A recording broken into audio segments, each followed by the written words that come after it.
estás, debemos mover. Te adoraré, te adoraré. Aquí estás, obrando en Iglesia de Dios, mi familia, un saludo muy grande de parte de la familia Buitrago. De todo corazón los extrañamos muchísimo, los llevamos siempre en nuestras oraciones. Mis pastores, gracias por el fortalecimiento de nuestra fe. Amén. Vamos a compartirle el Salmo 37, el versículo 9. Dice, porque los malignos serán destruidos, pero los que esperan en Jehová, ellos heredarán la tierra. Amén. Amén.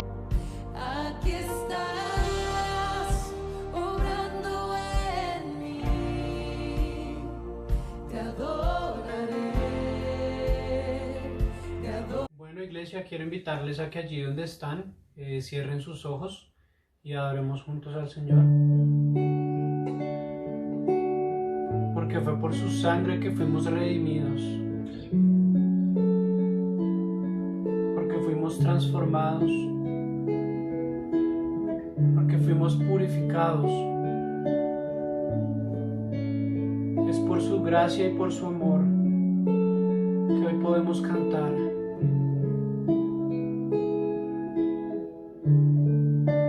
Preciosa sangre se derramó. Oh,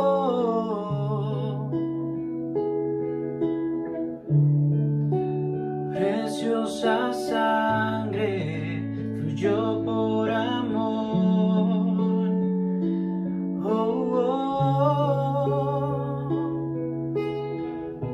Sobre ti el dolor,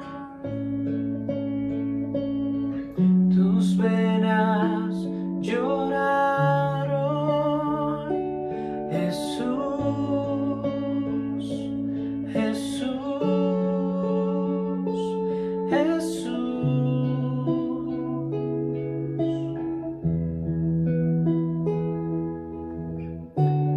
Hay poder en la sangre que fluyó por amor. Hay poder en la sangre que Él derramó.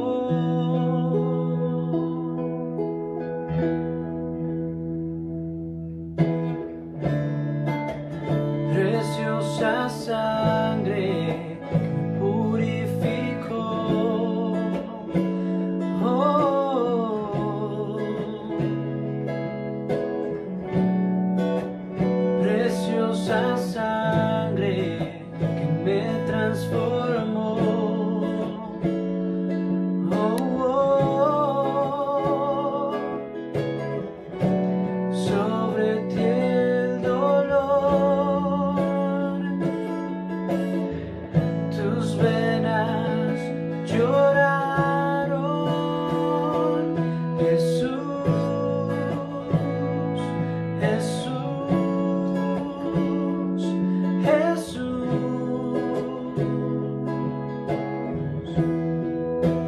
Vamos, cántalo conmigo.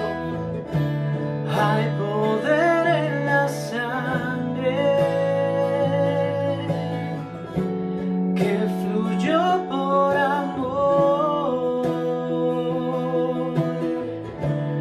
Hay poder en la sangre que Él derramó.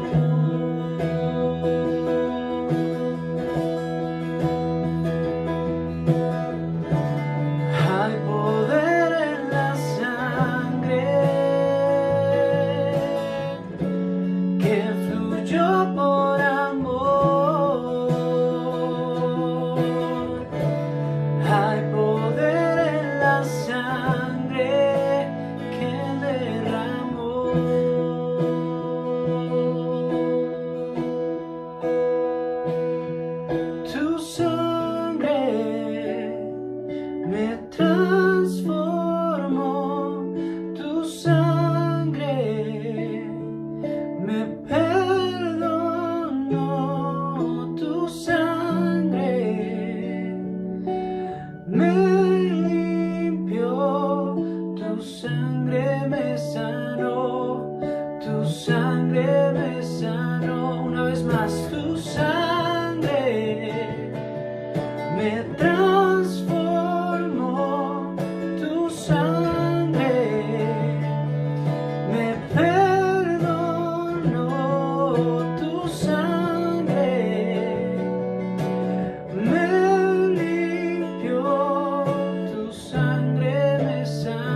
Muy, pero muy buenas tardes. Dios les bendiga grandemente a cada uno de ustedes que están conectados en esta misma hora. Sean todos bienvenidos. Nos alegra mucho que puedan compartir con nosotros este momento. Queremos orar por ustedes, queremos que ustedes se comuniquen con nosotros a través del chat. Escríbanos para poder tenerlos en nuestra red de oración. Es un privilegio para nosotros que usted se conecte con nosotros. Así que hoy le voy a invitar a que vamos a compartir la palabra de Dios y posteriormente vamos a orar y a darle gracias a Dios por el privilegio que nos da de tener vida. Amén. Gloria al Señor. Bien, vamos a prepararnos entonces para la palabra del Señor. Así que le voy a invitar a que abra su Biblia en la segunda carta de Pedro, en la primera carta de Pedro 2:24. Primera carta del apóstol Pedro, capítulo 2, versículo 24. Primera carta de Pedro 2:24. Amén. Vamos a ir a la palabra del Señor y vamos a compartir en esta tarde los principios de la palabra del Señor. Amén. Bien, a mí una de las cosas que siempre me preguntaba, ¿por qué celebramos la Semana Santa? ¿O por qué la iglesia tradicional celebra la Semana Santa? ¿Y por qué nosotros los cristianos también la celebramos? Bueno, la razón fundamental, a diferencia de la iglesia tradicional, nosotros los cristianos creo que celebramos la Semana Santa todo el año. Podríamos decir que es el año santo. Todos los años celebramos tanto el nacimiento de nuestro Señor Jesús, que se hizo ser humano, que se hizo carne, también como celebramos el hecho de que Jesús haya cumplido el propósito por el cual nació en esta tierra y fue morir en la cruz del Calvario. Así que yo quiero que abra su Biblia ya en la primera carta de Pedro, capítulo 2, versículo 24. ¿Están listos? Primera carta de Pedro, capítulo 2, versículo 24. ¿Qué dice la palabra del Señor? Escuche lo que dice Pedro. Dice, quien llevó él mismo nuestros pecados en su cuerpo sobre el madero, para que nosotros, estando muertos a los pecados, vivamos a la justicia, y por cuya herida fuisteis sanados. Gloria al Señor. ¿Por qué no lo volvemos a leer para entenderlo un poco más? Dice, porque quien llevó él mismo nuestros pecados en su cuerpo sobre el madero, para que nosotros, estando muertos a los pecados, vivamos a la justicia, y por cuya herida fuisteis sanados. Aleluya. ¿Cuántos son sanos en el nombre de Cristo? Usted es sano, mi amado hermano. Según este pasaje bíblico, usted y yo somos sanos, somos libres. Amén. Gloria al Señor. Alguien una vez me preguntaba, pastor, ¿qué significa la palabra redención? ¿Qué significa la palabra redención? Y entonces, cuando uno escudriña la palabra y uno mira detenidamente lo que significa la redención, tendría que resumirse en una frase, en la siguiente frase. La redención es la historia de amor más grande de todos los tiempos. ¿Sí escuchó lo que le dije? La redención es la historia de amor más grande de todos los tiempos. Ahora, permítame decirle esto. La base del cristianismo bíblico es el Evangelio. ¿El Evangelio qué son? ¿Qué es el Evangelio? El Evangelio son las buenas nuevas de Jesucristo, las buenas noticias de Jesucristo.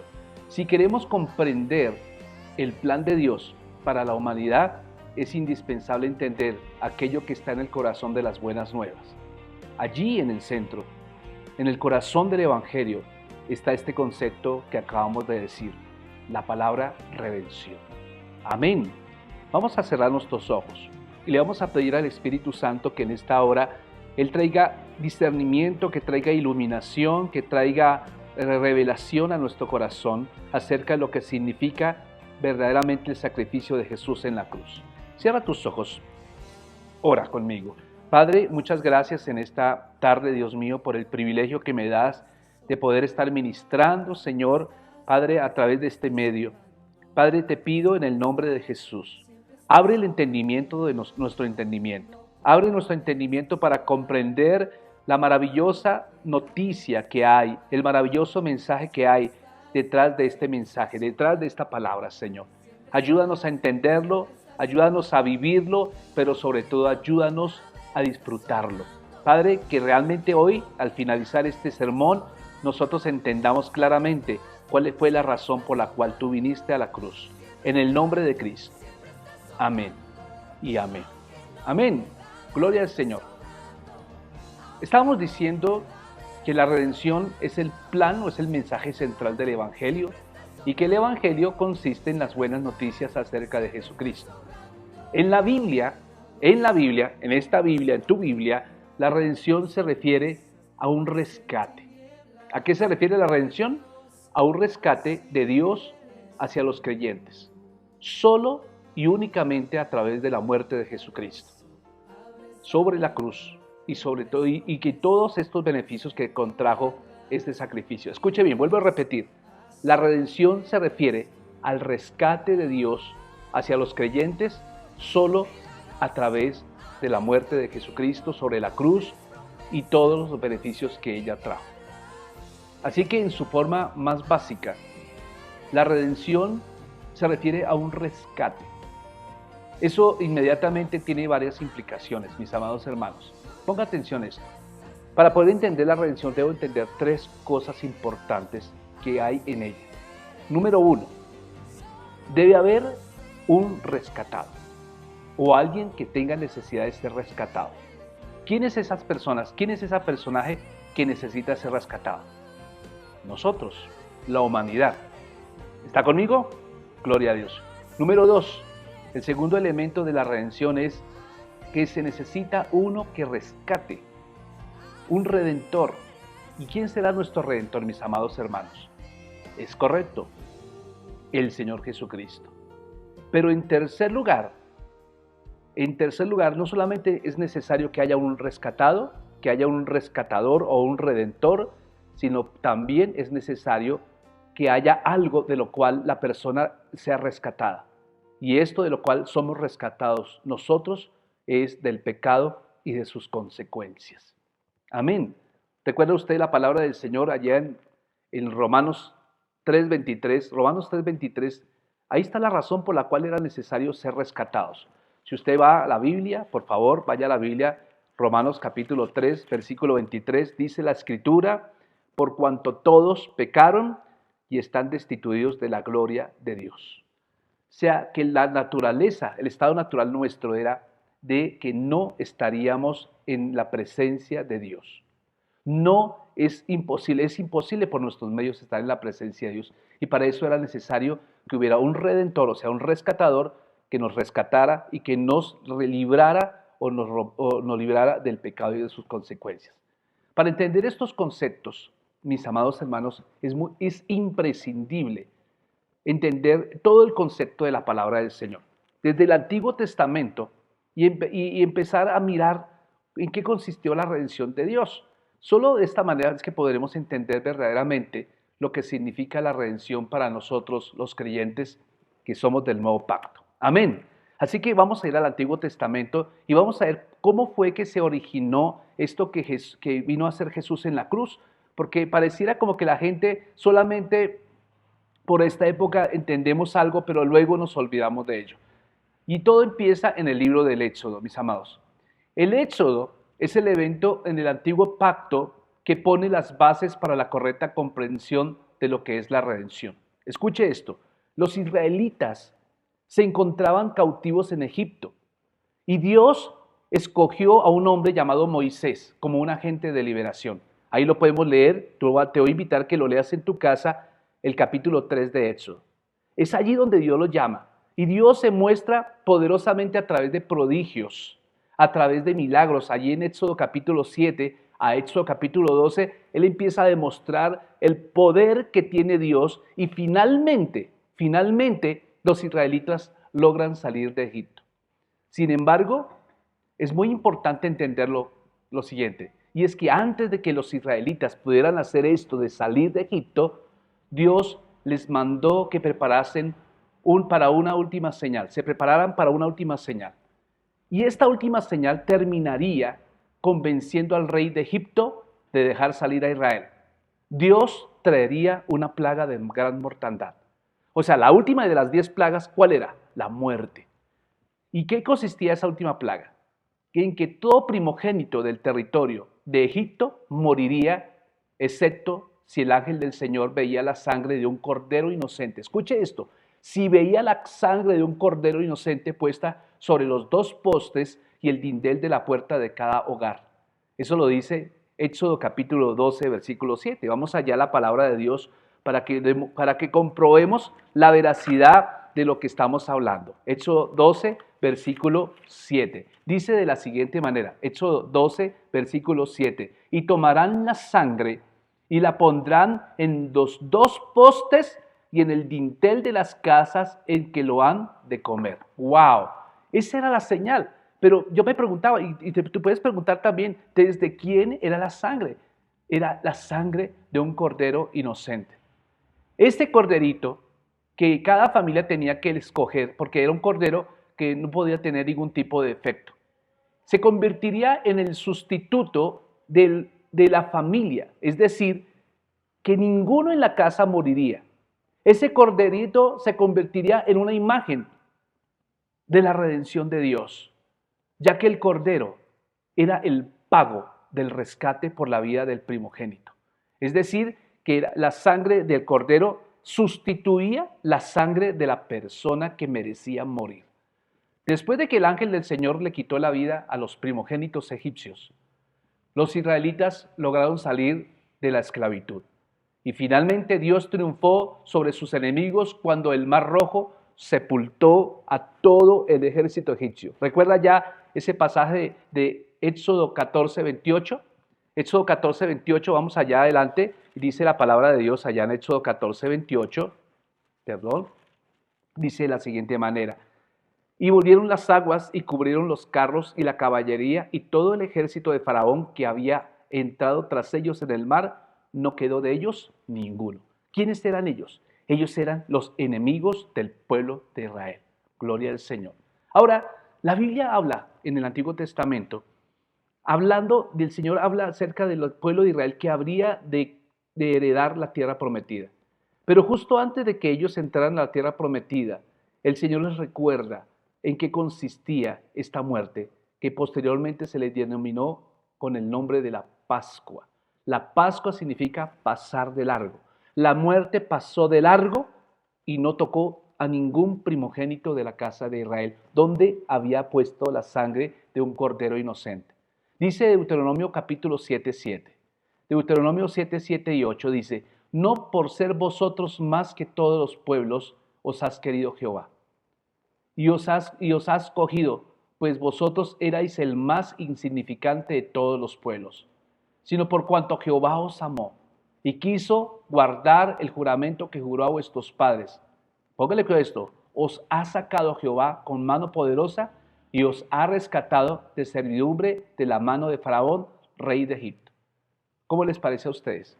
Él está diciendo allá que no fue porque el pueblo de Israel tuviera alguna virtud, o porque fueran poderosos, o porque fueran simpáticos, o porque fueran inteligentes. Lo que está diciendo Deuteronomio 7:7 está diciendo es que no es porque ellos sean más importantes que los demás pueblos, ¿cierto? No, esa no es la razón por la cual Él los rescató. Al contrario, dice el versículo 7, erais el más insignificante de todos los pueblos. Sino el versículo 8 nos dice: sino por cuanto Jehová os amó y quiso guardar el juramento que juró a vuestros padres, os ha sacado Jehová con mano poderosa y os ha rescatado de servidumbre de la mano de Faraón, rey de Egipto. Pregunto, ¿el Señor rescató a Israel porque ellos se lo merecían? ¿Cierto que no?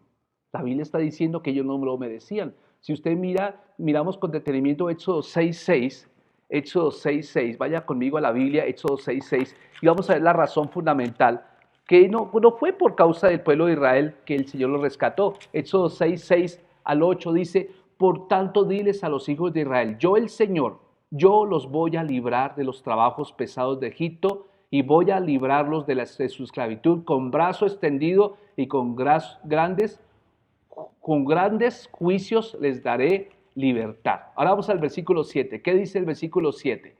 Dice la palabra del Señor: los tomaré, diga conmigo, los tomaré como mi pueblo y seré su Dios, y ustedes sabrán que soy el Señor, su Dios, que los libró de los trabajos pesados de Egipto. Versículo 8, ¿qué dice? Voy a llevarlos a la tierra por la cual levanté mi mano y juré que la daría a Abraham, Isaac y Jacob. Yo les daré esa tierra en propiedad, yo el Señor. Amén. Este principio de rescate es un principio que se repite con nosotros. Ahora, la palabra hebrea que se usa aquí para rescatar es la palabra padah y significa provocar libertad o liberación de una persona de la esclavitud o de ser posesión de alguien. O sea que cuando el pueblo de Israel estaba en Egipto, ellos no se poseían a sí mismos. ¿De quién pertenecían? Pertenecían al faraón y el faraón podía hacer con ellos lo que bien le quisiera. Ahora, nota en el pasaje que la redención, el rescate, no sucede, vuelvo y repito, debido a una característica del pueblo de Israel. Todo lo contrario, Israel era un pueblo insignificante. Más bien, la base del amor redentor de Dios está en sí mismo. O sea, ¿por qué el Señor quiere redimir? Por puro amor.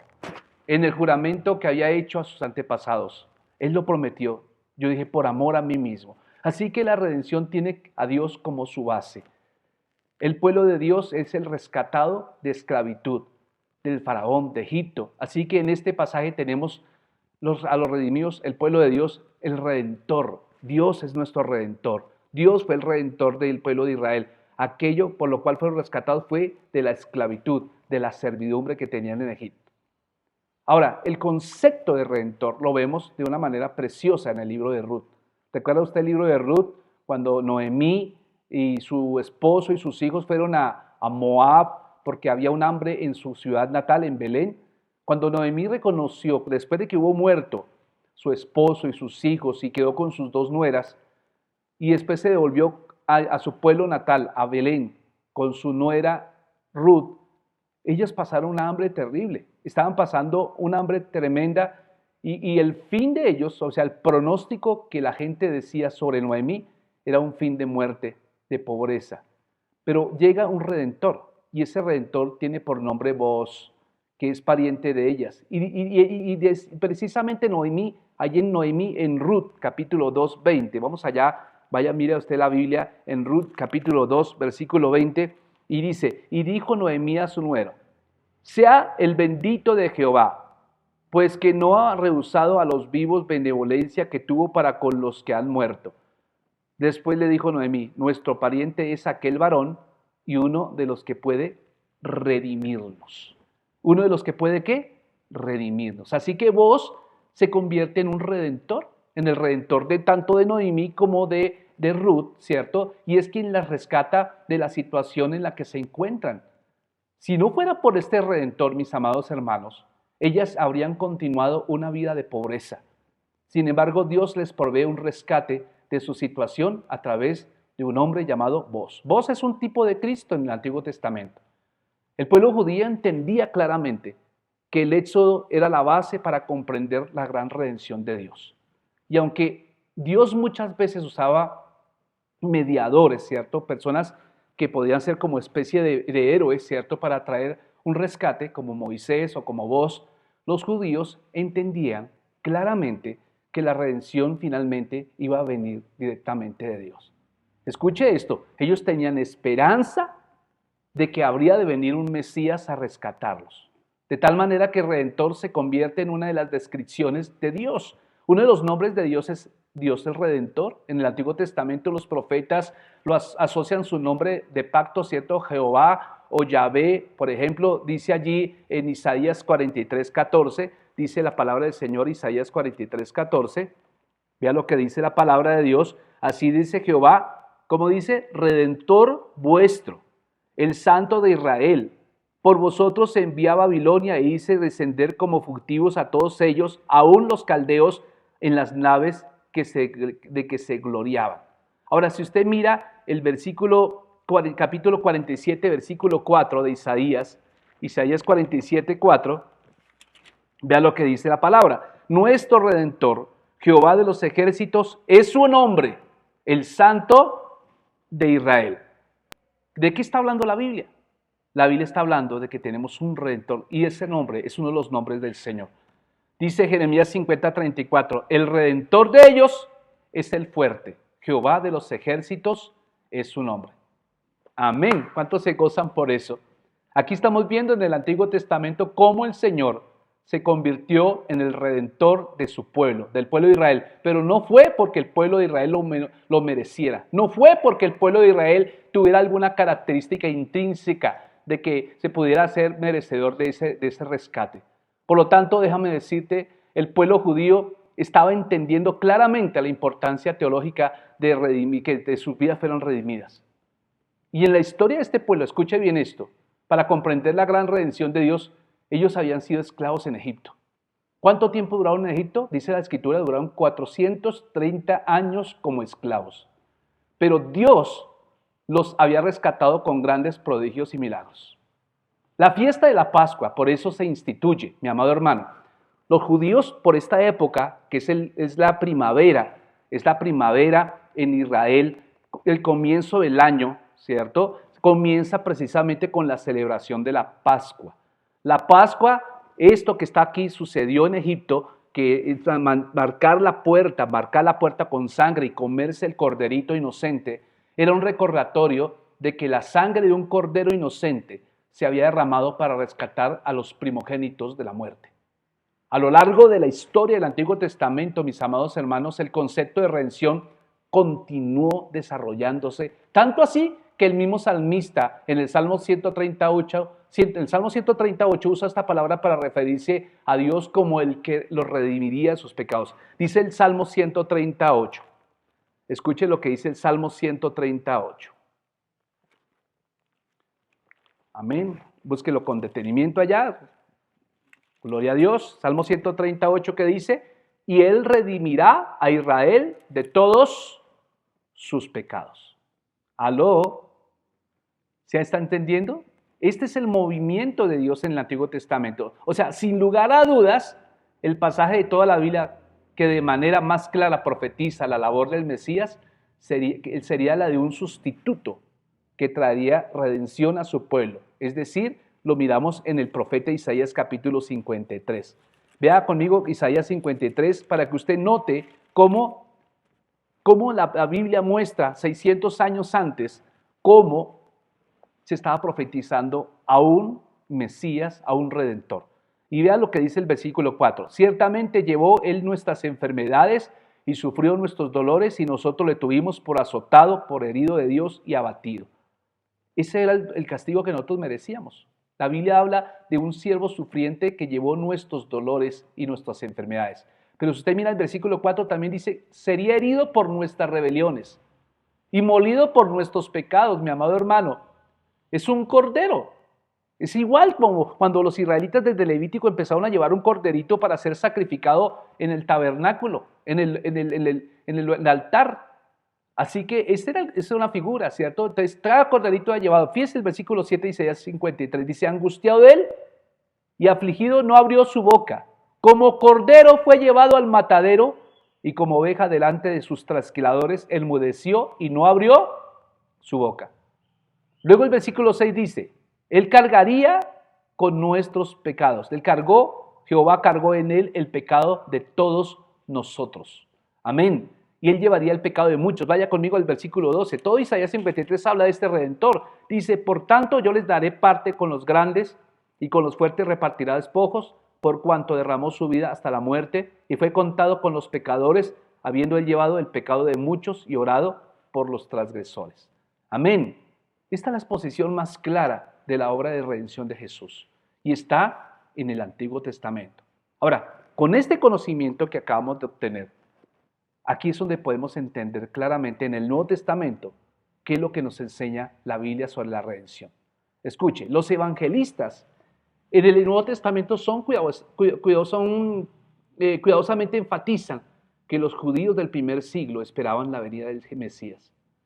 Cuando Jesús nació, ellos estaban pendientes, de cualquier momento habría de aparecer el Mesías, el Redentor del pueblo. Por ejemplo, si ustedes recuerdan allá Lucas capítulo 2, 38, Ana, la profetisa, estaba hablando del niño. Y ella estaba diciendo que todos en Israel estaban esperando la redención de Jerusalén. Los judíos entendían claramente la importancia de ser redimidos por un Mesías. ¿Cuál fue lo lamentable? Lamentablemente habían confundido la redención de manera política en lugar de espiritual. Ellos querían uno que los rescatara del yugo romano, en lugar de rescatarlos del peor yugo llamado pecado. Antes de que el Señor Jesucristo comenzara su ministerio, Juan el Bautista, ¿recuerda usted? Estaba preparando los corazones del pueblo de Israel. Y cuando él empezó a predicar, Juan el Bautista estaba predicando un mensaje de arrepentimiento para que la gente pudiera recibir claramente el mensaje de salvación. Si usted va conmigo a la Biblia, Juan capítulo 1, versículo 23, vamos a leer allí que la palabra del Señor nos enseña en Juan capítulo 1, versículo 23. Dice la Biblia así, dijo, yo soy la voz de uno que clama en el desierto. Enderezad el camino del Señor, como dijo el profeta Isaías. Cuando finalmente Jesús se presenta delante de Juan, ¿recuerda usted que llegó un día que él estaba bautizando en el río Jordán y él empieza a decir algo en Juan 1:29? Vaya conmigo al versículo 29, ¿qué dice allá? Juan 1:29, Jesús se aparece en escena y dice, y al siguiente día vio Juan a Jesús que venía a él y dijo, he aquí el Cordero de Dios. ¿El Cordero de Dios que qué? ¿El Cordero de Dios que qué? Póngale cuidado a esto porque es una palabra clave, que quita el pecado del mundo. Esto es, por supuesto, lo que nos lleva a entender el Antiguo Testamento. Nos recuerda el tema de la redención que serpenteó a través de todo el Antiguo Testamento. De la misma manera que los sacrificios del Antiguo Testamento bajo la ley de Moisés representaban el perdón de pecados que Dios otorgaba a su pueblo por medio del sacrificio de un animal inocente. De la misma manera Jesús, el Cordero perfecto e inocente, moriría como sustituto por su pueblo. Tú eres la razón por la cual Jesús murió en una cruz. Si tú eres de Jesucristo, si tú has creído en Jesucristo, entonces tú tienes que entender que eres parte de la canción que en Apocalipsis se canta, ¿cierto? Tú eres parte de la canción de los redimidos. Tú estarás entonando agradecido al Cordero perfecto que quitó tu pecado para siempre. Gloria a Dios. Así que Jesús se convierte en el Redentor de todo aquel que crea en Él. ¿Qué dice Juan 1:12? Mas a todos los que le recibieron, a todos los que creen en su nombre, ¿cuántos creen? Si tú crees, entonces quiere decir que tú eres parte de allá. Les dio la potestad de ser hechos hijos de Dios. Cuando Jesús murió en la cruz, Él estaba expiando y estaba haciendo propiciación por el pecado de su pueblo. Él murió como un sustituto tuyo y mío. Y en lugar de morir, nosotros los que merecíamos estar en esa cruz, Jesús murió en nuestro lugar y llevando sobre sí mismo la culpa, nuestros pecados, como dice el texto que hoy empezamos a leer, primera carta de Pedro 2:24. ¿Cómo fue que empezamos leyendo hoy? Primera de Pedro 2:24. Vuélvala a leer conmigo, por favor. Vaya conmigo a la Biblia, primera de Pedro 2:24, dice, Él mismo llevó nuestros pecados sobre su cuerpo, sobre el madero, para que nosotros, estando muertos a los pecados, vivamos a la justicia y por cuya herida ¿qué? Fuéramos nosotros ¿qué? Sanados. Gloria al Señor. ¿Qué dice Efesios 1:7? Dice Efesios 1:7. La carta a los Efesios 1:7. Escuche lo que dice Pablo hablando del mismo tema. Dice, en quien tenemos redención por su sangre, el perdón de pecados según las riquezas de su gracia. ¿Cuántos dicen amén eso? De manera que al derramar su sangre en la cruz, es decir, que Cristo dio su vida, se convierte en el último sacrificio. No hay más sacrificios. Es el sacrificio perfecto y de esta manera hace obsoleto cualquier otro tipo de sacrificio, puesto que es un sacrificio que fue hecho por el mismo Hijo de Dios. Por eso Hebreos 9:12 dice, no por sangre de machos cabríos, ni por becerros, sino por su propia sangre. Amén. ¿Cuántos se gozan? Usted estaría gozando, me dice, Señor, gracias. Gracias porque estoy preparándome para cualquier momento cuando tú regreses. Todos los sacrificios del Antiguo Testamento eran sombra del último y gran sacrificio de Jesucristo. Aquel que verdaderamente pone su fe en Jesús como su único y perfecto Salvador es redimido de la esclavitud más grande, la esclavitud espiritual de nuestro pecado. Amén. Y así como Moisés fue el mediador de la redención de Israel bajo el yugo de Egipto, Jesús es más grande que Moisés. ¿Cuántos lo creen? Diga conmigo, Jesús es más grande que Moisés. Vuelvo a repetir, Jesús es más grande que ¿quién? Que Moisés. Y Él es el perfecto mediador de la redención de su pueblo bajo el yugo del pecado. Esta redención es más grande que cualquier otra porque, entre otras cosas, ¿sabe una cosa? Lo que nos gusta a todos, es gratuita. ¿Aló? ¿Qué dije? Que la redención es ¿qué? Gratuita. No te costó nada a ti y a mí, pero sí le costó al Hijo de Dios. Pero esa redención gratuita, para que se dé cuenta que no todo lo gratis es malo. Esto gratuito es muy bueno. Nos hizo perfectos para siempre. Como dice Hebreos 10:14, allí dice Hebreos 10:14 que a través de ese sacrificio de Jesús nos hizo perfectos, perfectos para siempre. Dice Hebreos 10:14, porque con una sola ofrenda hizo perfectos para siempre a los santificados. Amén. Levanten la mano todos los que son santificados. Usted es santificado. Amén. Por eso esta redención tiene 3 dimensiones. Escuche bien, una dimensión que es del pasado, una dimensión en el presente y una dimensión en el futuro. Ahora, vimos cómo en el Antiguo Testamento prefigura la obra redentora de Jesús, ¿cierto? Esa es la parte pasada. Pero también vemos cómo en el Nuevo Testamento atestigua de aquel que cree en Jesucristo es redimido en el tiempo presente. O sea, si hay una persona que recibe hoy a Cristo en el corazón, hoy es salvo, mi amado hermano. Pero también hay una dimensión futura también, la cual podemos ver ejemplificado en los 24 ancianos. ¿Se acuerda ya de Apocalipsis capítulo 5:9? Vaya ahora la Biblia en Apocalipsis 5:9 al 14 y vamos a ver cómo hace la redención en el futuro, porque hay una redención en el futuro y allí está ejemplificada cuando hay 24 ancianos en el libro de Apocalipsis que se postran delante del Cordero. Y vale la pena citar esta magnífica escena. Escuche bien, Apocalipsis 5:9, ¿qué dice? Y cantaban un cántico nuevo. ¿Cómo dice ahí? Repita otra vez. Vuelvo a abrir la Biblia en Apocalipsis 5:9. ¿La tiene ahí lista? Vamos a leer todos. Voy a darles un tiempito para que preparen. Apocalipsis 5:9. Vamos a leer hasta el 14. ¿Listo? Bueno, vamos. ¿Qué dice? Y cantaban un cántico nuevo diciendo, ¿qué decían? ¿O qué decimos? ¿O qué vamos a decir nosotros cuando estemos allá? Digno eres de tomar el libro y de abrir sus sellos, porque tú fuiste inmolado y con tu sangre ¿nos has qué? Redimido para Dios de todo linaje y lengua y pueblo y nación. Y nos has hecho para nuestro Dios reyes y sacerdotes y reinaremos sobre la tierra. Y miré y oí la voz de muchos ángeles alrededor del trono y de los seres vivientes y de los ancianos, y su número era ¿de cuántos? Millones de millones. Y decían a una gran voz, el Cordero que fue inmolado es digno de tomar el poder, las riquezas, la sabiduría, la fortaleza, la honra, la gloria y la alabanza. Y a todo lo creado que está en el cielo y sobre la tierra y debajo de la tierra y en el mar y a todas las cosas que en ellos hay, oí decir, al que está sentado en el trono y al Cordero sea la alabanza, la honra, la gloria y el poder por los siglos de los siglos. Los 4 seres vivientes decían, ¿qué decían? Amén. Y los 24 ancianos se postraron sobre sus rostros y adoraron al que vive por los siglos de los siglos. Amén. ¿Cuántos van a adorar? Usted se está preparando para adorar al Señor.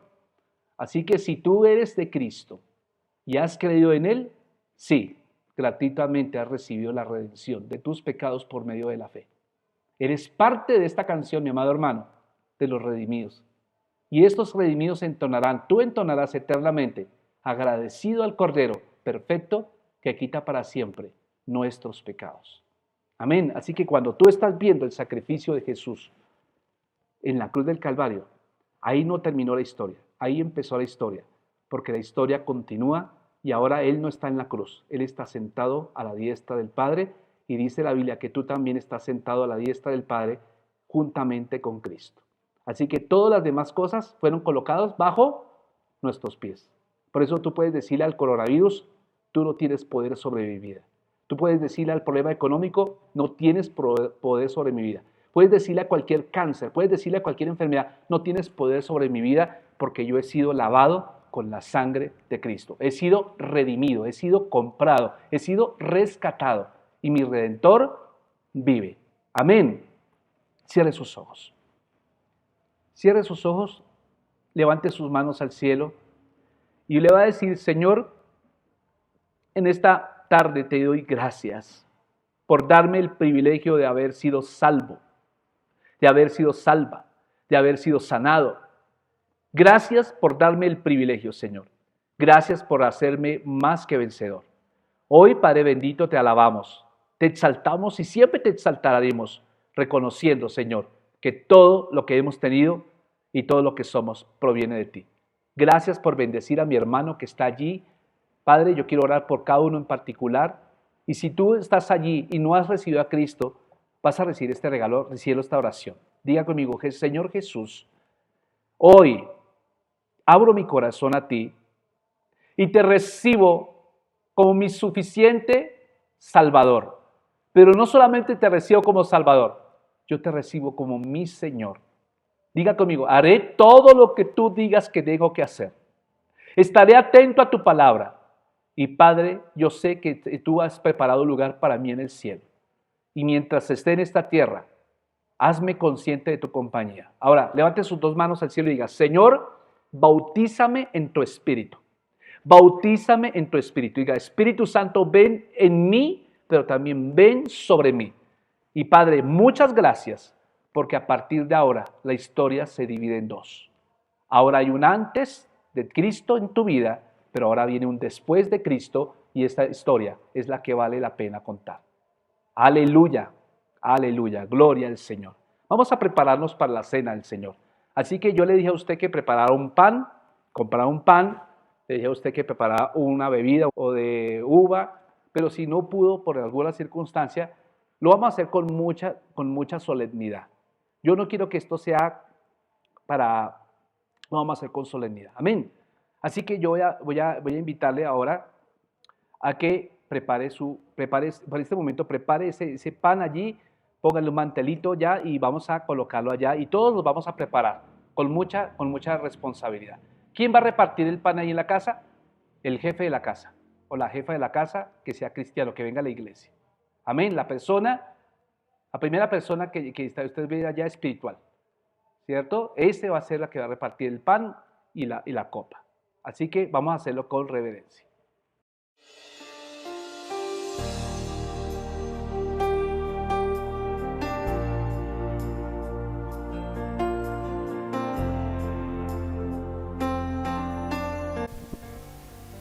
Bien, vamos a tomar la cena del Señor. Lo haremos con alegría.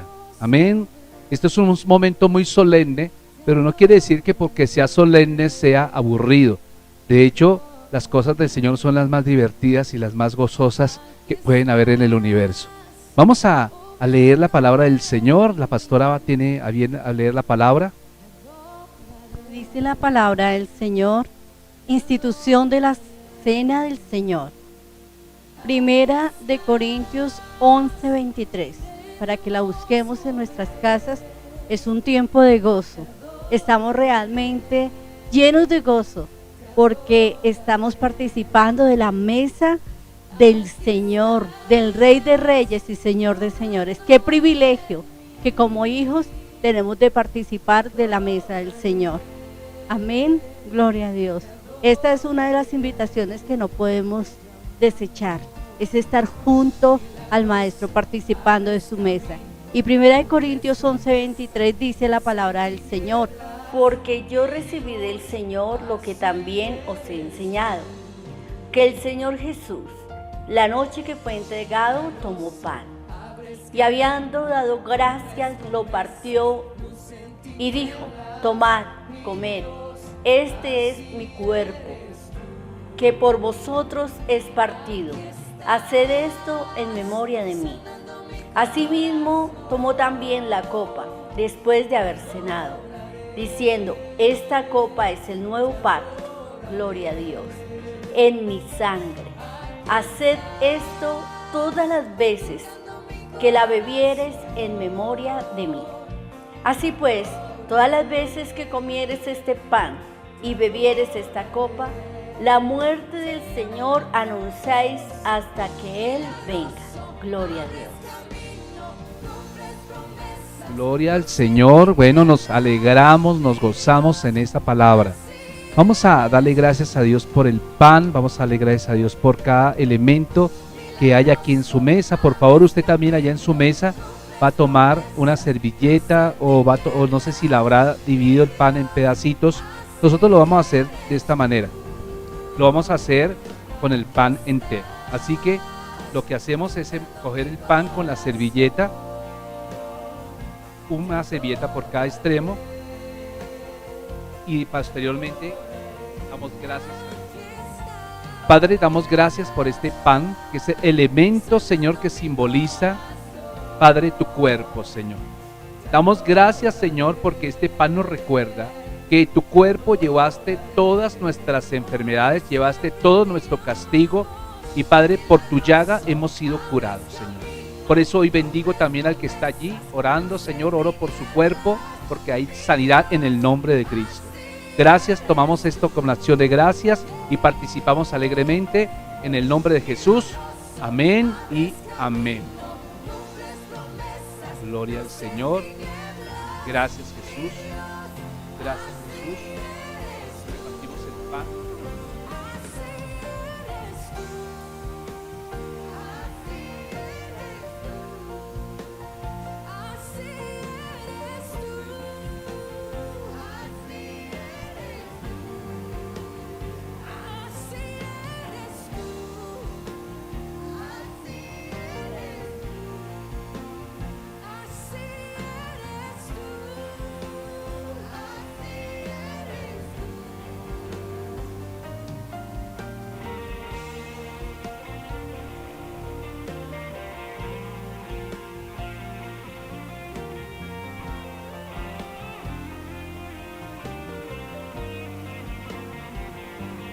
Vamos a orar por el jugo que representa la sangre del Cordero de Dios.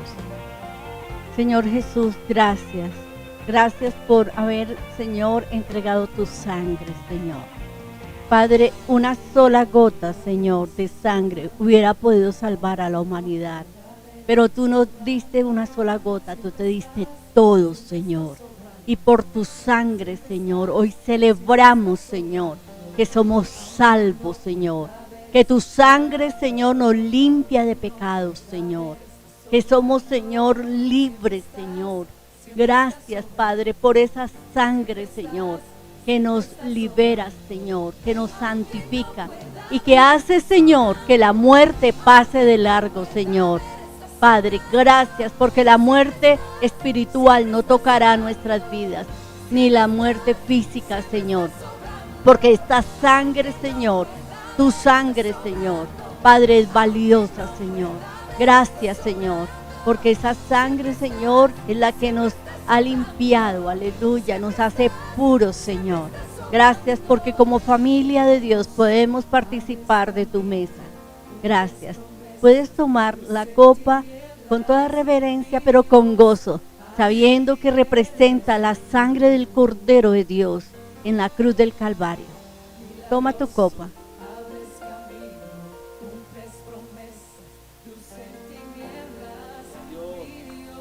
Un aplauso al Señor. Gracias, Jesús, por toda tu bondad. Gloria al Señor. Vamos a alabar al Señor. Bueno, y la iglesia, quiero invitarles a que allí donde están, cierren sus ojos y adoremos juntos al Señor. Porque fue por su sangre que fuimos redimidos. Porque fuimos transformados. Porque fuimos purificados. Es por su gracia y por su amor que hoy podemos cantar.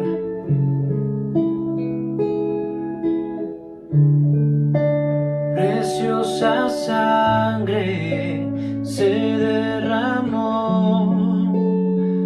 Oh,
preciosa sangre purificó.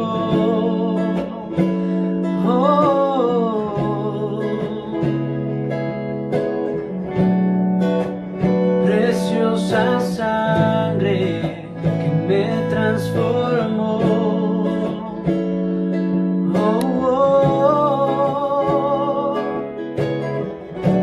Sobre ti el dolor, tus venas lloraron. Jesús, Jesús, Jesús.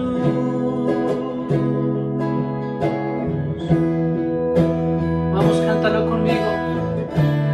Hay poder en la sangre que fluyó por amor. Hay poder en la sangre que derramó.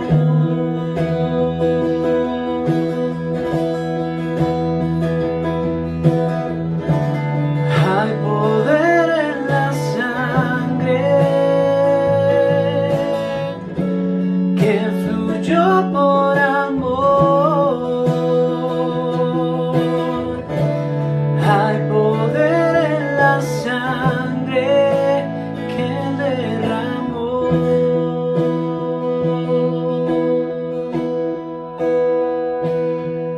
Tu sangre me transformó, tu sangre me perdonó, tu sangre me limpió, tu sangre me sanó, tu sangre me sanó. Una vez más, tu sangre me transformó, tu sangre me perdonó, tu sangre me limpió, tu sangre me sanó, tu sangre me sanó.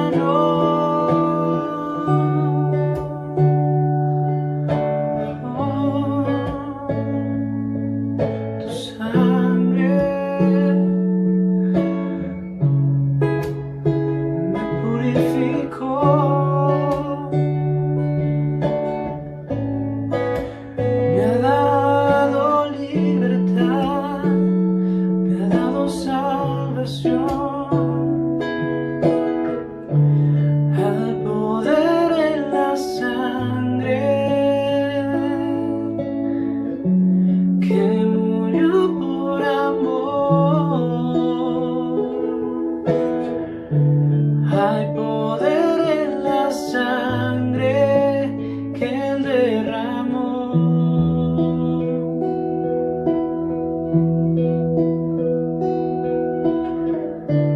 Hay poder en la sangre que fluyó por amor. Hay poder en la sangre que él derramó.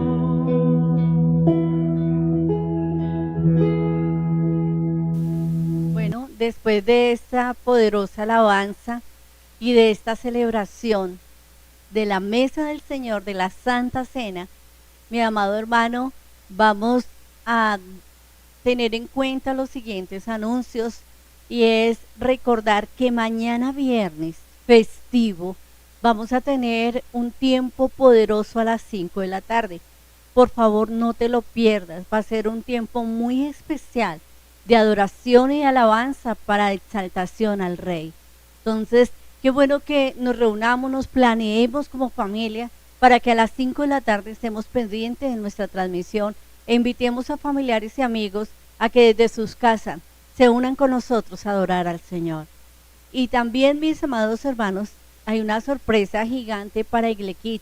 El día domingo vamos a tener un tiempo muy especial. Tenemos el tiempo de nuestra alabanza, nuestra adoración al Señor en familia, el día domingo a las 10 de la mañana.